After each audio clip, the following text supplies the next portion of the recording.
اعوذ باللہ من الشیطان الرجیم بسم اللہ الرحمن الرحیم اذا جاء نصر اللہ والفتح ورأیت الناس يدخلون فی دین اللہ افواجا فسبح بحمد ربک واستغفر انہ کان توابا۔ معزز سامعین کرام، حضور صلی اللہ علیہ وآلہ وسلم کے خطبہ حجۃ الوداع کے بعد سامعین اب شروع کرتے ہیں خلافت صدیقی رضی اللہ تعالی عنہ۔ سامعین، جیسا کہ نبی اکرم صلی اللہ علیہ وآلہ وسلم کی حیات دنیاوی کے آخری 4 سالوں کے دوران یعنی صلح حدیبیہ کے بعد ان حضور صلی اللہ علیہ وآلہ وسلم کی جدوجہد نے واضح طور پر 2 رخ اختیار کر لیے، یعنی ایک طرف آپ صلی اللہ علیہ وآلہ وسلم کی بعثت خصوصی الی اہل العرب کے مقاصد کی تکمیل کے ضمن میں پورے جزیرہ نماء عرب پر اللہ کے دین کا بالفعل قیام اور نفاذ، اور دوسری طرف آپ صلی اللہ علیہ وآلہ وسلم کی بعثت عمومی الی کافۃ الناس کے مقاصد کی تکمیل کے ضمن میں پیغام محمدی علی صاحب الصلاۃ والسلام کی تبلیغ، تمام اقوام علل اور پورے کرۂ ارضی پر اللہ کے دین کا غلبہ اور اس کے لیے سعی و جہد کا آغاز۔ حجۃ الوداع کو اس ضمن میں ایک لینڈ مارک کی حیثیت حاصل ہے۔ اس موقع پر ایک طرف یہ بات بالکل ظاہر ہو گئی کہ اب پورا جزیرہ نماء عرب پر اللہ کا دین فیصلہ کن طور پر غالب ہو چکا ہے،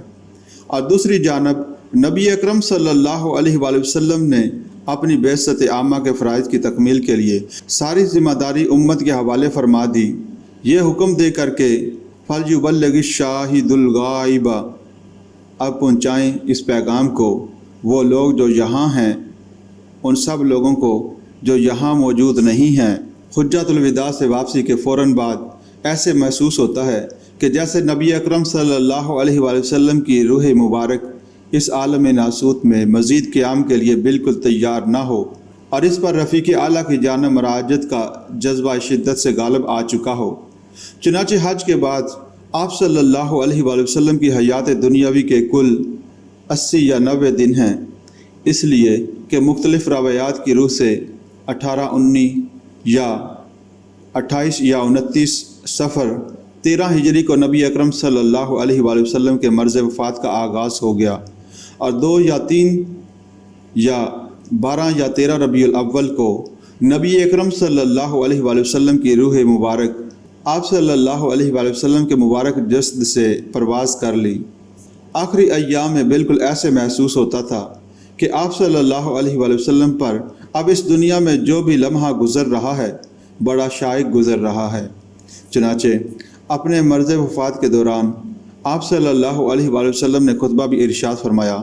جب ذرا افاقہ ہوا اور آپ صلی اللہ علیہ وآلہ وسلم اپنے حجرے سے برآمد ہوئے تو حضرت ابو بکر صدیق رضی اللہ تعالی عنہ آپ کے حکم کے مطابق امامت فرما رہے تھے، اور صحابہ اکرام رضی اللہ تعالی عنہ ان کی امامت میں نماز ادا فرما رہے تھے۔ حضور صلی اللہ علیہ وآلہ وسلم تشریف لائے۔ حضرت ابو بکر نے پیچھے ہٹنا چاہا، لیکن حضور صلی اللہ علیہ وآلہ وسلم نے اشارے سے انہیں حکم دیا کہ نماز جاری رکھو، اور حضرت ابو بکر رضی اللہ تعالیٰ عنہ کے پہلو میں بیٹھ کر نماز ادا فرمائی، اور اس کے بعد آپ صلی اللہ علیہ وآلہ وسلم نے خطبہ ارشاد فرمایا۔ اللہ نے اپنے ایک بندے کو یہ اختیار دیا کہ وہ چاہے تو دنیا کی نعمتیں قبول کر لے، اور چاہے تو جو کچھ اس کے پاس ہے یعنی عالم اخروی کی نعمتیں انہیں اختیار کر لے، تو بندے نے جو کچھ رب کے پاس ہے اسے قبول کر لیا۔ حضرت ابو بکر صدیق رضی اللہ تعالیٰ عنہ یہ سن کر رو پڑے، اس لیے کہ انہیں اندازہ ہو گیا کہ در حقیقت نبی اکرم صلی اللہ علیہ وآلہ وسلم یہ خود اپنی بات فرما رہے ہیں، اور آپ صلی اللہ علیہ وآلہ وسلم نے ہم سے جدائی اور رفیق اعلیٰ کی طرف مراجعت کا فیصلہ کر لیا ہے۔ نبی اکرم صلی اللہ علیہ وآلہ وسلم کا وصال یقیناً امت مسلمہ کے لیے اور بالخصوص صحابہ اکرام رضی اللہ تعالیٰ عنہ کی جماعت کے لیے ایک انتہائی رنج و غم اور صدمے کی بات تھی، لیکن ظاہر ہے کہ نبی اکرم صلی اللہ علیہ وآلہ وسلم جو مشن امت کے حوالے کر گئے تھے اس کی تکمیل نہایت اہمیت کی حامل تھی۔ چنانچہ ہم دیکھتے ہیں کہ ان حضور صلی اللہ علیہ وآلہ وسلم نے جو نظم جماعت قائم فرمایا تھا اب اس کا ظہور ہوتا ہے۔ وہ کتنا پختہ نظم جماعت تھا کہ فوراً ہی مشوروں سے تمام مراحل طے پا گئے، اور نبی اکرم صلی اللہ علیہ وآلہ وسلم نے جنہیں نماز کی امامت کے لیے آگے بڑھایا تھا اور جنہوں نے 17 نمازیں حضور صلی اللہ علیہ وآلہ وسلم کی حیات کے دوران مسلمانوں کو امام بنا کر پڑھائی تھیں، انہی کی خلافت پر امت کا اجماع ہو گیا۔ حضرت ابو بکر صدیق رضی اللہ تعالیٰ عنہ بلا شبہ صدیق اکبر ہیں، اور یہ جان لینا چاہیے کہ مقام صدیقیت مقام نبوت سے بہت قرب رکھتا ہے، بلکہ شیخ احمد سرہندی رحمۃ اللہ علیہ المعروف مجدد الفسانی رحمۃ اللہ علیہ کا قول تو یہ ہے کہ حقیقت صدیقی ذل حقیقت محمدی است، مقام صدیقی در حقیقت مقام نبوت کا ذل اور سایہ ہے۔ چنانچہ ہم دیکھتے ہیں کہ حضرت ابو بکر صدیق رضی اللہ تعالی عنہ کی کل 2.5 سالہ خلافت کے دوران نبی اکرم صلی اللہ علیہ وآلہ وسلم جزیرہ نما عرب میں جس انقلاب کی تکمیل فرما گئے، اس کے اثر نو استحکام کا عمل با تمام و کمال پورا ہوا۔ تاریخ عالم میں جتنے انقلابات آئے ہیں ان سب میں آپ کو ایک بات قدر مشترک کے طور پر ملے گی کہ انقلاب جب اپنے آخری مرحلہ میں ہوتا ہے، اس وقت انقلاب دشمن طاقتیں کونوں اور خدوں میں دب جایا کرتی ہیں اور منتظر رہتی ہیں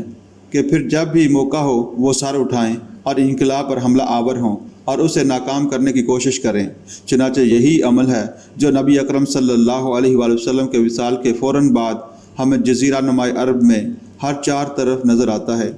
ایک سما یہ تھا کہ فرمایا گیا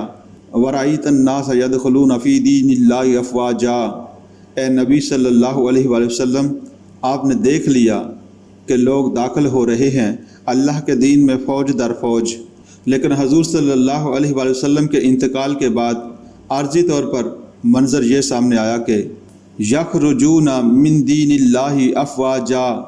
کا سا معاملہ ہو گیا، لوگ فوج در فوج اللہ کے دین سے نکلنے لگے۔ ایک جانب نبوت کاذبہ کے دعوے دار جھوٹے مدیان نبوت کھڑے ہو گئے اور ان کی دعوت پر بھی لاکھوں کی تعداد میں لوگوں نے لبیک کہا، دوسری طرف ایک کثیر تعداد میں لوگ زکوٰۃ سے انکار کر کے کھڑے ہو گئے کہ ہم توحید کی گواہی دیں گے، ہم رسالت کی گواہی دیں گے، نماز بھی قائم کریں گے، لیکن زکوٰۃ ادا نہیں کریں گے۔ حضرت ابو بکر صدیق رضی اللہ تعالی عنہ بظاہر بہت ہی رفیق القلب انسان تھے، آپ کا جسم بھی بہت ہی نحیف و نزار، لیکن اس موقع پر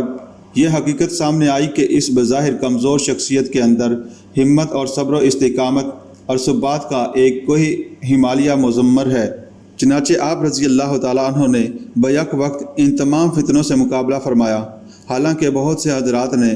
آپ رضی اللہ تعالیٰ عنہ کو مشورہ دیا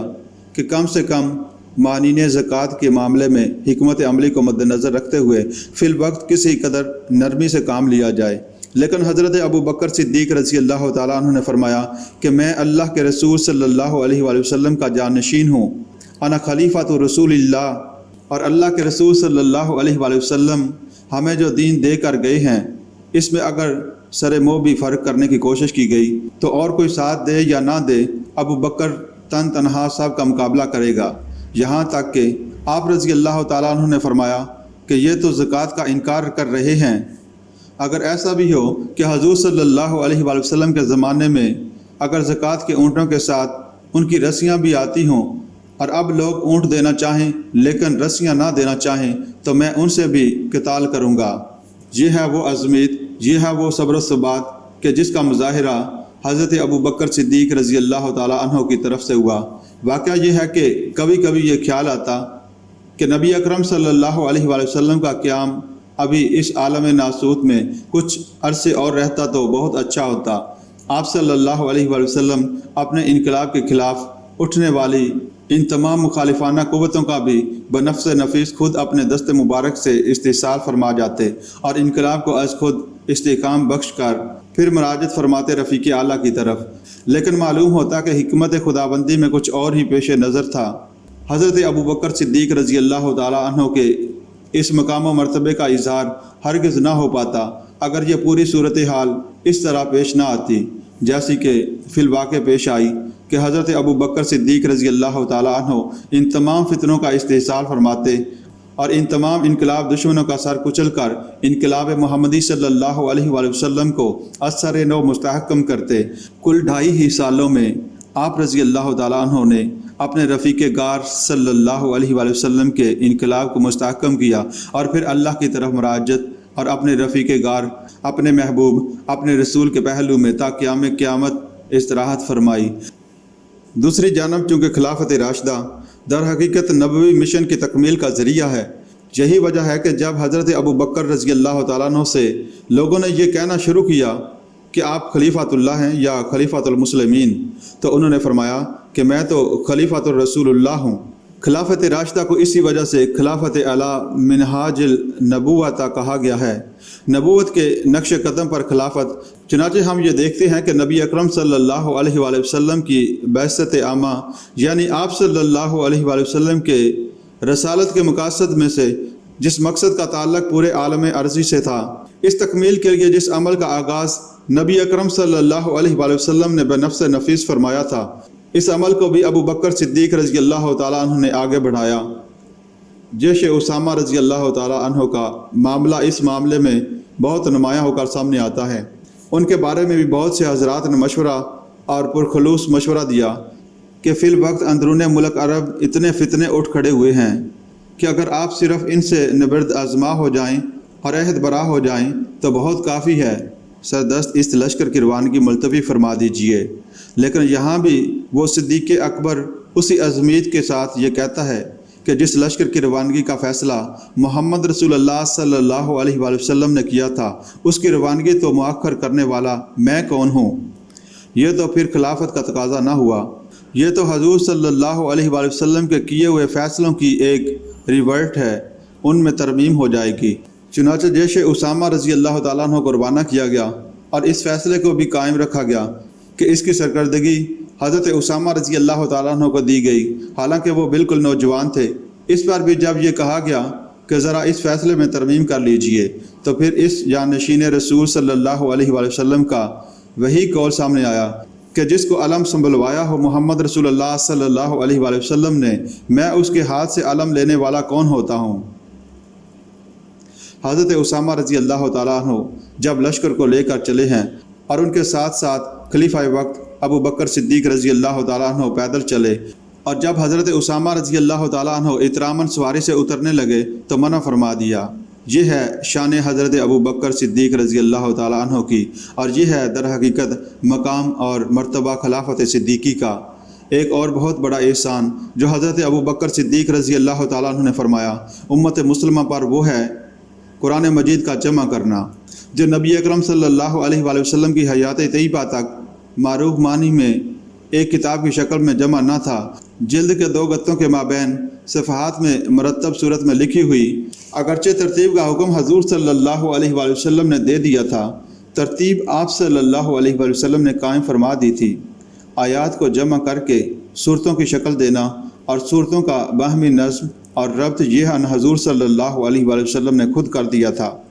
لیکن ابھی کسی کے پاس کچھ صورتیں تھیں لکھی ہوئی،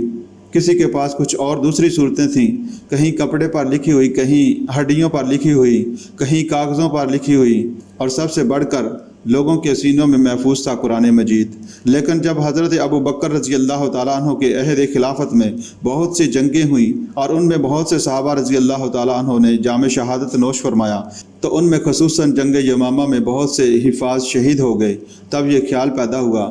کہ قرآن ایک مصحف کی صورت میں محفوظ کیا جائے۔ اس خیال کو سب سے پہلے ظاہر کرنے والے ہیں حضرت عمر فاروق رضی اللہ تعالیٰ عنہ کہ قرآن مجید کو ایک مصحف کی شکل میں جمع کر لیا جائے، ایسا نہ ہو کہ حفاظ کی کثیر تعداد شہید ہو جائے اور کہیں قرآن مجید کا کوئی حصہ ضائع ہو جائے۔ چنانچہ اللہ تعالیٰ کا یہ فیصلہ کہ اِنَّا نَحْنُ نَزَّلْنَا الذِّكْرَ وَإِنَّا لَهُ لَحَافِظُونَ، ہم نے ہی اس ذکر کو نازل فرمایا ہے اور ہم ہی اس کی حفاظت فرمانے والے ہیں۔ حضرت ابو بکر صدیق رضی اللہ تعالیٰ عنہ کے ہاتھوں اس ارادہ خدابندی کی تعمیل ہوئی۔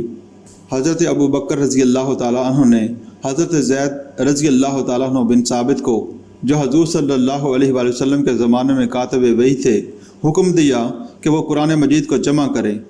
حضرت زید بن ثابت رضی اللہ تعالیٰ عنہ فرماتے ہیں کہ مجھے اگر کسی پہاڑ کو ایک جگہ سے دوسری جگہ منتقل کرنے کی خدمت سپرد کی گئی ہوتی تو وہ بھی مجھ پر اتنی بھاری نہ ہوتی جتنا بوجھ میں نے اس ذمہ داری کا محسوس کیا۔ بہرحال نبی اکرم صلی اللہ علیہ وآلہ وسلم کو اپنے حجت الوداع میں تو یہ ہدایت فرمائی تھی کہ اور یقیناً میں تمہارے درمیان وہ چیز چھوڑے جا رہا ہوں، اور وہ چیز ہے کتاب اللہ، یعنی اے میری امت میں جا رہا ہوں، لیکن تمہیں بے سہارا بے یار و مددگار چھوڑ کر نہیں جا رہا، بلکہ چھوڑ چلا ہوں تمہارے مابین وہ چیز کہ جسے اگر مضبوطی سے تھام لوگے تو کبھی گمراہ نہ ہوگے، اور وہ کتاب اللہ ہے۔ تو یہ بھی مقام صدیقیت اور مقام نبوت کے باہمی اتصال کا ایک مظہر ہے کہ اس کو کتاب کی شکل دی حضرت ابو بکر صدیق رضی اللہ تعالی عنہ نے۔ اللہ تعالی ہمیں اس پر عمل کرنے کی توفیق عطا فرمائے۔